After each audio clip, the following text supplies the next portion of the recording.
Amis des télécommandes, bonjour. Alors, de quelle télécommande je parle? Ce genre de petites télécommandes qui marchent par radio et qui permettent de télécommander les portails, les volets roulants et ainsi de suite. Il y en a de toutes sortes, de toutes fréquences, hein. Généralement, il y en a une, deux, voire trois livrés avec chaque appareil, mais il arrive qu'on les perde, qu'on les casse et autres. Et on trouve aussi des petites télécommandes, on va dire de remplacement, hein, qui sont, je veux dire, voleuses entre guillemets, c'est-à-dire que ça permet, grâce à une manipulation, hein, que je ne vais pas montrer ici, parce que c'est pas le but de la vidéo, mais enfin voilà, qu'on trouve facilement, hein, sur le net ou en notice de ces télécommandes, qui permettent d'apprendre le code d'une télécommande existante, en gros pour le recopier et pouvoir le réémettre. Alors en même temps, il y a deux, on va dire, deux grandes familles dans ce genre de télécommande. Il y a celles qui sont, on va dire, à code fixe et celles qui utilisent une technologie qu'on appelle rolling code. Ah, pareil, hein, c'est pas le but ici de la vidéo, mais très rapidement, c'est quoi? C'est que les télécommandes à code fixe, à chaque fois qu'on appuie sur une commande, A par exemple, ça envoie une séquence binaire qui est toujours la même. Donc, le récepteur qui est programmé pour la reconnaître, eh ben, quand il la reconnaît correctement, fait ce qu'il a à faire. Mais ça, c'est au niveau de sécurité, c'est un petit peu, je vais dire, limite. Et très vite, il y a des petits hackers, hein, qu'on trouvait à la parade, hein, surtout sur les voitures, hein, dans la mesure où, à un moment donné, bah, il suffisait qu'ils enregistrent la séquence de quelqu'un qui utilisait sa télécommande pour pouvoir la reproduire. Pour lutter contre ce type de piratage, il y a un truc qui a été mis en place, qui s'appelle le rolling code. Alors, donc très rapidement, c'est quoi? C'est que le rolling code, en gros, à chaque fois que la télécommande envoie un code, il est différent. C'est jamais le même code, mais grâce à un algorithme mathématique, le récepteur, voilà, il sait reconnaître des séquences, mais il acceptera jamais deux fois de même la même séquence. Ce qui peut dire que si un pirate, à un moment donné, a enregistré la séquence et la rejoue, eh bien, ça ne marche pas. Alors, le problème des rolling codes, c'est que c'est pas du tout facile d'avoir des télécommandes qui les apprennent, parce qu'il faut qu'elles aient le même protocole et ainsi de suite. Et là-dessus, j'attire votre attention sur le fait qu'on se fait très souvent avoir. On cherche ce genre de clones de télécommande, on en trouve plein. Généralement, enfin on trouve un peu de tout. Il y en a où les vendeurs sont honnêtes et ils mettent « attention, ça marche pas avec les rolling codes ». Mais il y en a plein où ils marquent rolling code, hein, parce que pour un chinois, je crois que rolling code, ça veut dire télécommande copieuse, mais qui en fait ne le sont pas du tout. Pour info, moi je me suis déjà fait avoir 3 fois, hein, parce que j'ai un portail qui utilise une rolling code, et ça marche pas. Des fois d'ailleurs, c'est même trompeur, parce qu'on programme hors de portée du récepteur, donc il apprend bien la séquence. Quand on essaye, on est tout content, ça marche, parce que bah, il a répété la séquence que le récepteur n'a pas connue, mais ça marche plus le coup d'après. Donc voilà, là-dessus, bah, c'est pas très facile en fait, hein. Faut essayer de voir. Alors il y a des vendeurs de télécommandes, je veux dire, un petit peu plus honnêtes, où ils mettent réellement les télécommandes que ça peut copier et tout, mais généralement c'est plus cher. Enfin voilà, c'est pas évident. Par contre, ce qui peut être intéressant, c'est justement, si vous avez une télécommande, de savoir si elle est rolling code ou pas, et éventuellement de voir la séquence binaire qui est envoyée pour pouvoir éventuellement la copier ou autre. Alors, comment on peut faire ça? Alors, on pourrait se dire, bah, il suffit d'ouvrir la télécommande, d'essayer avec un oscilloscope, de voir si on voit le signal. Alors, c'est tout à fait possible. Mais je vais vous montrer une astuce pour pouvoir regarder ça sans du tout ouvrir la télécommande, simplement en analysant le signal radio. Alors, ce signal radio, c'est un signal donc haute fréquence qui est modulé par, je veux dire, la séquence binaire. On appelle ça aussi ASK, Amplitude Shift Keying. Là, c'est du tout rien, c'est un petit peu comme du morse en fait, hein, mais au lieu que ce soit du morse, c'est très rapidement un code binaire.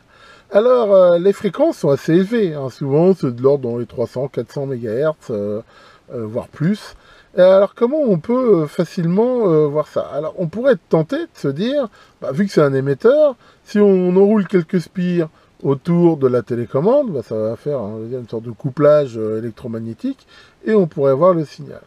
Alors, qu'est-ce que ça fait si on regarde ça avec un oscilloscope? Donc en HF, hein, évidemment, si je fais un bobinage autour de la télécommande et que je mets directement la bobine sur l'entrée de l'oscilloscope, on voit très vaguement quelque chose, mais c'est absolument pas exploitable, vu que la fréquence de la télécommande est très élevée, et que la bande passante de l'oscilloscope, ici 100 MHz, voilà, atténue tellement que c'est absolument pas exploitable.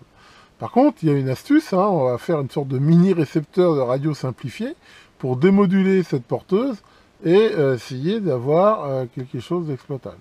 Hein, d'ailleurs, même ce qu'on voit là, probablement d'ailleurs, c'est même pas, je suis même pas sûr que ça vienne de la télécommande.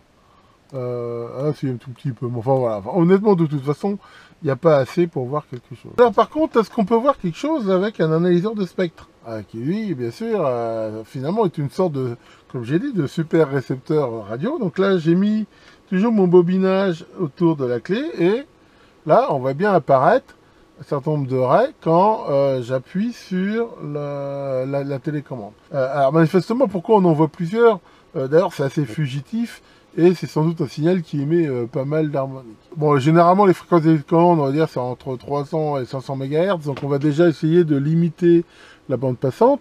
Alors une astuce pour pouvoir mesurer comme ça une émission qui n'est pas constante, eh ben, c'est d'avoir une deuxième trace, par exemple, qui va montrer le maximum, ce qui permettra après de mettre un marqueur dessus.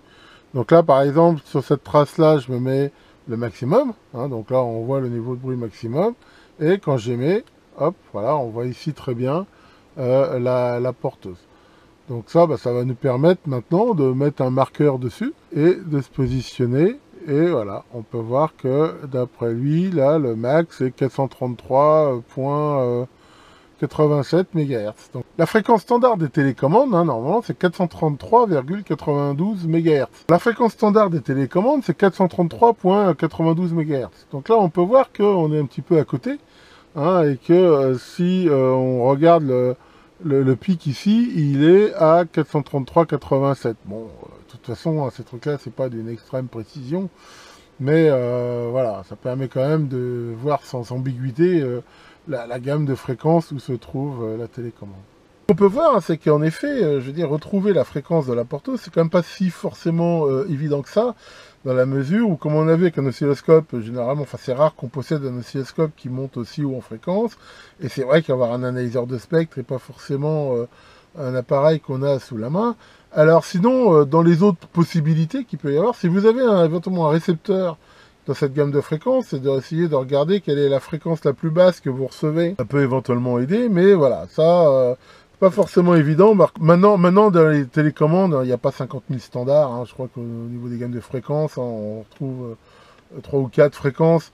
Donc, même l'appareil que vous commandez, éventuellement, c'est marqué dessus. Par contre, là, je vais vous montrer une astuce très simple qui va permettre, avec deux petits composants de rien du tout, de très facilement démoduler la séquence binaire pour pouvoir la visualiser là sur un oscilloscope, même avec une bande passante relativement faible.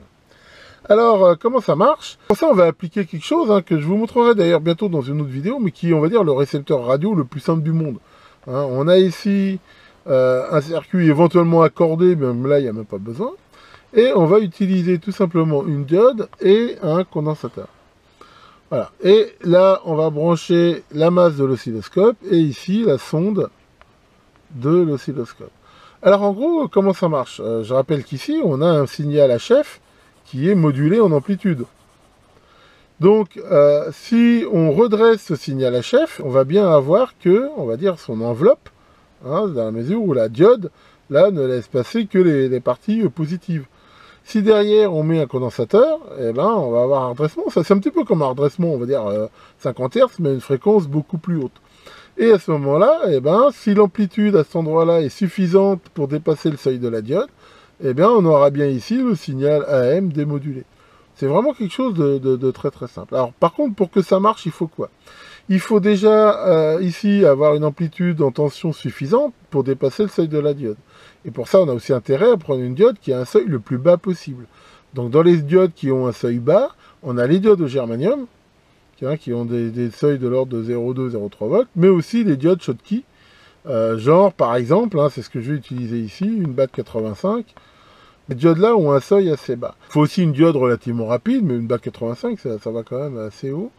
Donc ça le fera très très bien. Après, il va falloir ici mettre un condensateur de la bonne valeur. Alors là, la sonde de l'oscilloscope fait une charge. Ici, on a soit une charge de 1 mégohm si on branche la sonde en mode non atténué, ou une charge de 10 mégohm. Donc ça va charger un tout petit peu le circuit, mais là c'est quand même intéressant, c'est des impédances très hautes, ce qui fait que ça ne va pas, je veux dire, charger énormément le circuit. Par contre, la valeur du condensateur ici, faut quand même bien...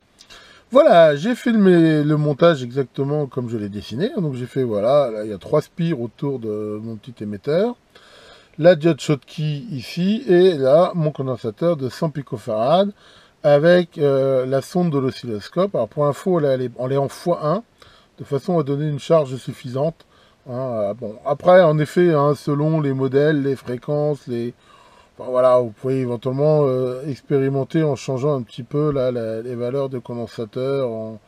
Enfin voilà, généralement, on va dire, ça fonctionne. Alors faire très attention selon le sens du bobinage. Par exemple, là, je ne vais pas le faire, mais enfin, j'avais au début bobiné dans l'autre sens, le signal était beaucoup moins fort. Hein, tout dépend un petit peu comment c'est foutu dans la télécommande. Alors une fois qu'on a fait ça, comment ça se passe? Eh ben, on va regarder comment régler l'oscilloscope pour voir ce qui se passe.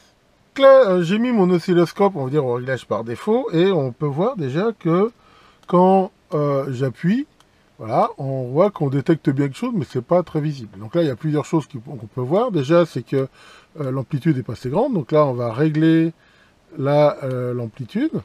Hein, en même temps, c'est un signal qui est que positif, hein, vu qu'il est adressé par la diode. Donc pour avoir une plus grande dynamique, on peut très bien baisser la trace.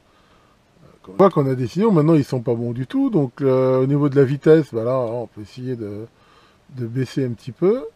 Voilà, donc là on voit bien les trames qui sont répétées. À chaque fois que j'appuie sur le bouton, hein, il réémet la même trame de façon continue. Donc là, ce qu'on va essayer, c'est de choper une trame.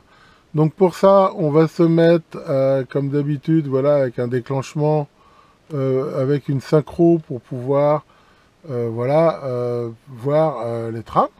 Et on va bien sûr aller un petit peu plus vite et se décaler. Ah, voilà, enfin, je vous conseille de regarder ma série hein, sur les oscilloscopes si vous voulez revoir ça de façon plus simple. Ici, on peut se rappuyer pour zoomer un petit peu pour avoir le maximum de résolution. Voilà, hein, donc je rappelle, hein, là je me suis mis en déclenchement de façon à ce que quand il détecte un signal, eh ben, il mémorise. Et voilà. Donc là, on peut voir que ça marche très très bien et que j'ai pu décoder la trame. Alors manifestement, en examinant cette modulation, on peut voir que c'est une modulation a priori par longueur d'impulsion avec des impulsions courtes ou longues, sachant que généralement dans ce genre de modulation, une courte c'est un 0 et une longue c'est un 1 ou vice versa, et ça va permettre là de regarder la trame binaire. Alors le fait de regarder cette modulation, c'est intéressant, ça peut déjà permettre de regarder si c'est une télécommande rolling code ou pas. Hein, et celle-là n'est pas rolling code, hein, dans la mesure où à chaque fois que j'appuie sur le bouton A, j'ai exactement la même séquence. Alors bien sûr, si j'appuie sur le B, bah, c'est une séquence différente. Mais donc ça permet éventuellement de voir ça. Ça peut permettre, pourquoi pas, de retrouver la pattern et de la programmer si on veut simuler ça avec un Arduino, avec quoi que ce soit.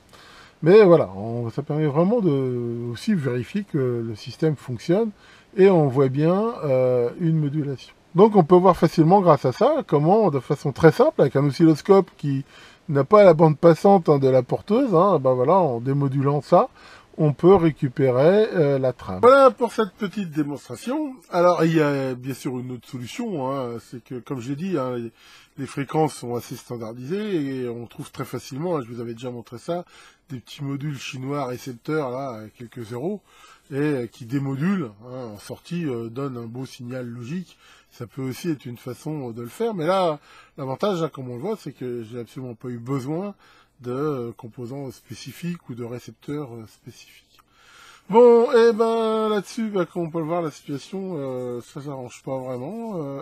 En plus, moi je pense que comme tous les ans, j'ai chopé la crève, hein, donc alors c'est vrai que maintenant, dès qu'on a un simple rhume, on en est à se demander si on n'est pas atteint du terrible virus là. Mais enfin bon, a priori les symptômes que j'ai c'est quand même beaucoup plus rhume que coronavirus et je m'en réjouis. Bon, de toute façon, ce qui est important dans tous les cas, c'est de garder et le moral et le sens de l'humour. Hein Maurice, hein, comme disait Rocco, on peut toucher le fond sans forcément être dépressif. Donc là-dessus, je vous souhaite à tous de vivre ces événements au mieux. Et je vous dis à bientôt pour de nouvelles vidéos.